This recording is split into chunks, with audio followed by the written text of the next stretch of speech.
Toute la journée, on a vu des petites grappes de lycéens se mobiliser ici ou là. Et ça a été par exemple le cas à Marseille où vous vous trouvez. Bonsoir Julia Delage. Le principe, c'est qu'on ne sait pas exactement quand ça commence, on ne sait pas d'où ça vient et on ne sait pas où ça va.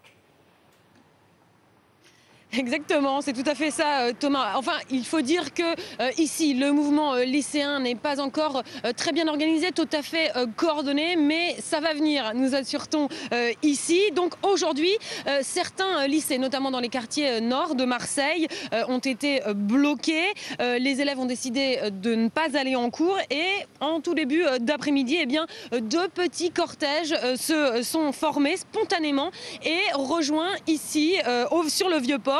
Et c'est ici précisément où je me trouve qu'ils se sont arrêtés sous les fenêtres de la mairie. Ils étaient quelques centaines, très motivés. Par exemple, lorsqu'on leur demande s'ils sont fatigués, je peux vous dire qu'ils ne le sont pas. Ils sont déterminés à aller jusqu'au bout. Ils ont des slogans déjà bien maîtrisés. Alors auront-ils la même détermination que leurs aînés?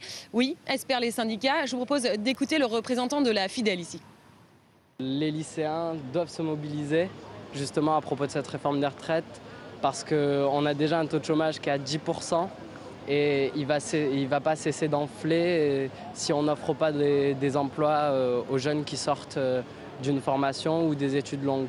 On doit bloquer les lycées, mais d'abord, avant de bloquer les lycées, premièrement, c'est de faire de l'information, de differ, de tracter et expliquer pourquoi est-ce qu'on se mobilise, pourquoi la jeunesse doit se mobiliser pour la réforme des retraites.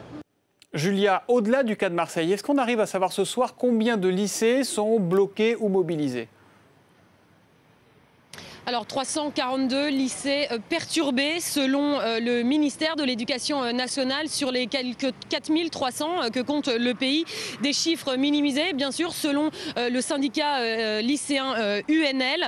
Pour eux il y en a environ 500 ce soir qui sont perturbés. Quoi qu'il en soit, il semble bien que les lycéens aient choisi et décidé d'entrer dans ce mouvement de contestation et pas pour faire de la figuration.